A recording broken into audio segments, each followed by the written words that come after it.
Messi jadi pemain tercepat koleksi 875 gol. Lionel Messi mencetakkan rekor usai mencetak gol di laga Inter Miami versus LA Galaxy. La Pulga jadi pemain tercepat yang mengoleksi 875 gol dalam sejarah. Messi mencapai 875 gol dalam 1116 pertandingan. Dia menjadi pemain tercepat yang menorehkan prestasi tersebut di dunia sepak bola. Lionel Messi kini berada di urutan kedua daftar pencetak gol terbanyak sepanjang masa. Messi hanya kalah dari Ronaldo yang sudah mengumpulkan 938 gol.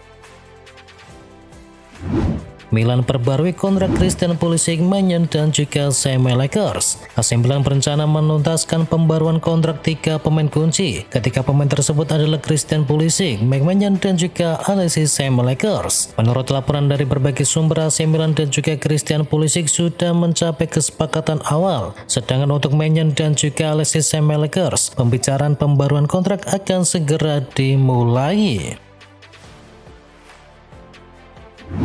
Guardiola sebut City masih kebanyakan pemain. Manajer Manchester City yakni Pep Guardiola menegaskan timnya masih perlu melepas sejumlah pemain sebelum bursa transfer resmi ditutup. Diketahui saat ini skuad The Citizen masih terlalu besar. Di luar 20 pemain yang dibawa melawan Wolverhampton, City masih memiliki Phil Foden, Rodri, Josko Gvardiol, Savinho, Ederson, Calvin Phillips, hingga Claudio Echeverri. Jumlah pemain yang ada dinilai saat ini tidaklah ideal. Meski begitu, Guardiola juga menegaskan bahwa Manchester City hanya akan melepas pemain dengan kondisi yang sesuai dengan keinginan dari klub.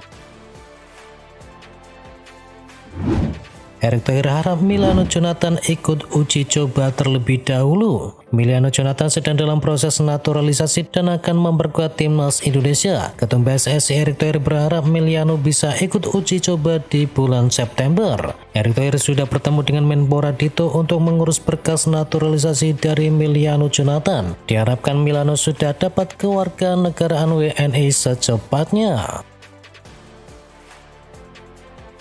Justin Hubner diganjar kartu kuning dan klubnya kalah. Pertandingan sengit terjadi di ajang Eredivisie mempertemukan Nagbbreda dengan Fortuna Sittard yang berakhir dengan kekalahan 2-1. Laga ini menjadi sorotan utama bagi penggemar sepak bola Indonesia, mengingat bek timnas Indonesia yakni Justin Hubner tampil sebagai starter untuk Fortuna Sittard. Bek timnas Indonesia Justin Hubner kembali dipercaya tampil sebanyak 90 menit bersama Fortuna Sittard dalam laga krusial tersebut.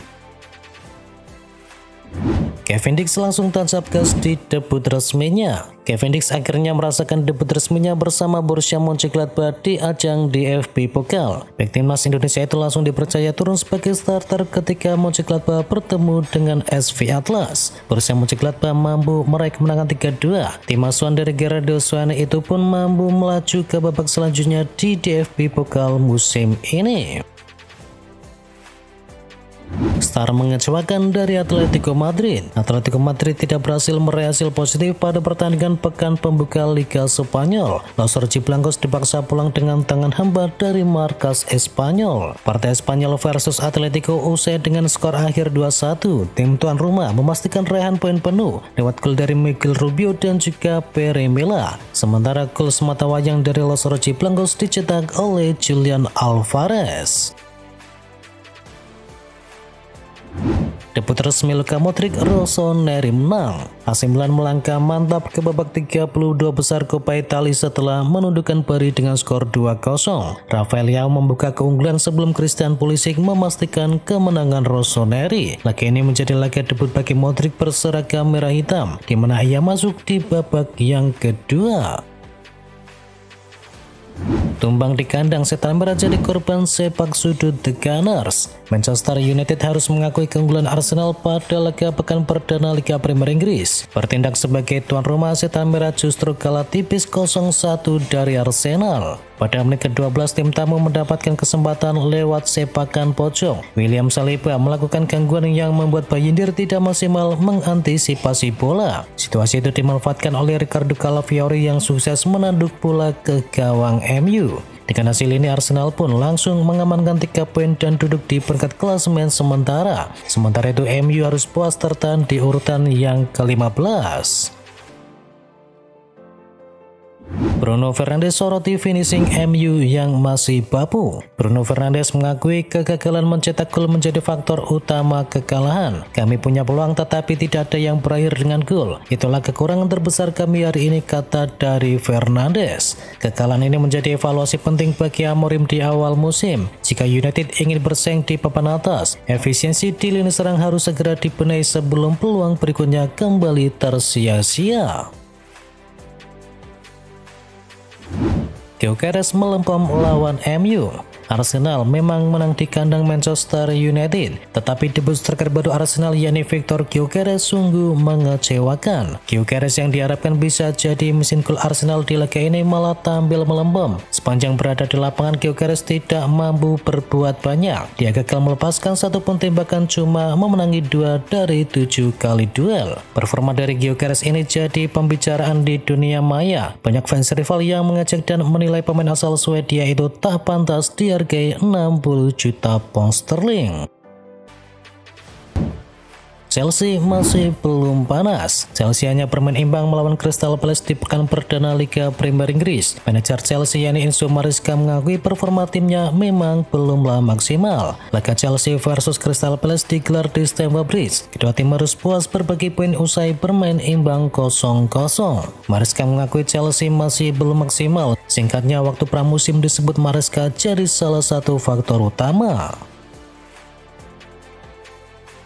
Mikel Arteta menakutkan untuk setan merah. Arsenal menang di markas Manchester United, hasil yang kian menegaskan sosok Mikel Arteta begitu menakutkan untuk Manchester United. Kemenangan tipis ini jadi model bagus untuk Arsenal mengawali musim ini, hasil yang juga memantapkan catatan apik dari Arteta setiap kali bertemu dengan MU. Sejak menjadi manajer Arsenal di tahun 2019, Arteta sudah 12 kali menghadapi MU di Liga Premier Inggris dengan 8 kemenangan dan 2 imbang serta 2 kali kalah.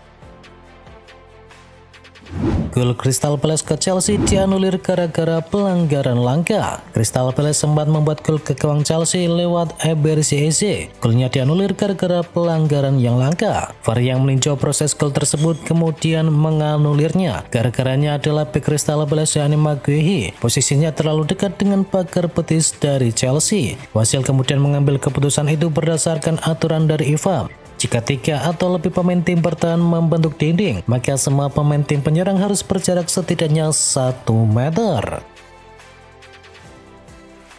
Kiper nggak ada yang benar, MU didesak beli Donnarumma atau Martinez. Gol kemenangan Arsenal lahir dari tendangan sudut Declan Rice yang gagal diantisipasi oleh Altay Bayindir dan membuat gawang kosong dan mudah untuk ditaklukkan. Situasi ini kemudian memunculkan kritik tajam dari Gary Neville yang merasa masalah penjaga gawang di MU tidak bisa diabaikan lagi. Neville menyebut bahwa Manchester United perlu segera bergerak sebelum jendela bursa transfer ditutup. Dia menginginkan klub mendatangkan salah satu di antara Gianluigi Donnarumma atau Emiliano Martinez.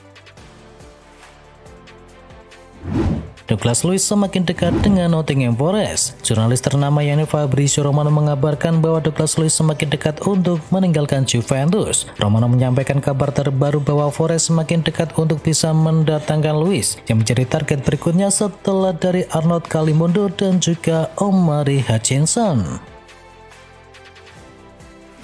Amunisi baru Liverpool umbar kekagumannya kepada Virgil van Dijk. Liverpool kembali membuat gebrakan di bursa transfer. Kali ini Liverpool sukses mengamankan tanda tangan bek muda asal Italia Giovanni Leone. Pemain berusia 18 tahun itu didatangkan dari Parma dengan harga 35 juta euro. Dalam wawancara perdana bersama situs resmi klub, Leone tak bisa menyembunyikan kegembiraannya. Ia mengaku sangat menantikan momen berlatih dan bertanding bersama Virgil van Dijk. Baginya, kapten asal Belanda itu adalah role model sempurna bagi seorang bek tengah.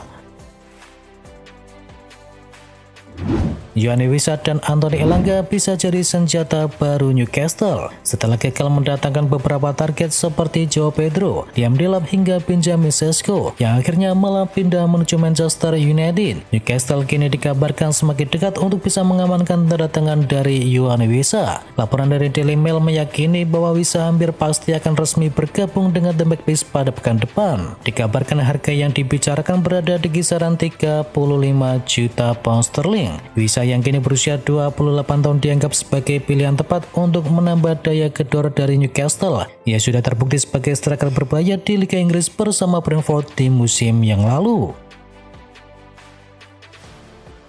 AC Milan siapkan Alexander Sørloth dan juga Jackson sebagai alternatif Højlund. AC Milan masih menaruh harapan besar kepada Rasmus Højlund dari Manchester United. Menurut laporan dari Gazzetta dello Sport, AC Milan telah mempertimbangkan beberapa nama untuk posisi striker, dan salah satu nama yang menjadi sorotan adalah Alexander Sørloth dari Atletico Madrid. Striker Norwegia ini dinilai memiliki profil yang sesuai dengan kebutuhan tim. Selain Sørloth, AC Milan juga memantau situasi dari Nicolas Jackson. Namun untuk bisa mendatangkan Jackson, Milan harus menunggu. Chelsea harus terlebih dahulu membuka pintu untuk kesepakatan peminjaman.